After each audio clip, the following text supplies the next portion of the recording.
बाहेर फिरण्यास आणि मोबाईल वापरण्यास निर्बंध टाकल्याने लाडक्या लेकीनेच जन्मदात्या आईच्या हत्येची सुपारी दिली. ही खळबळजनक घटना पनवेल शहरात घडली असून या प्रकरणी पोलिसांनी तातडीने तपासाची चक्रे फिरवत मुलीसह दोघांवर गुन्हा दाखल केला. आरोपींना अटक देखील करण्यात आली.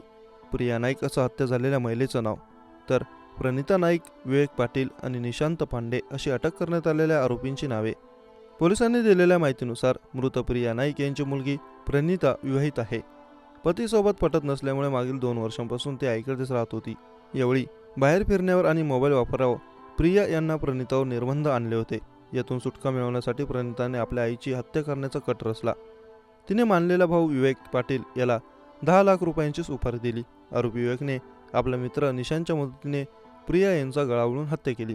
आपल्या आईचा कोणीतरी हत्या केली असा बनाव आरोपी प्रणिताने पोलिसांसमोर रचला होता.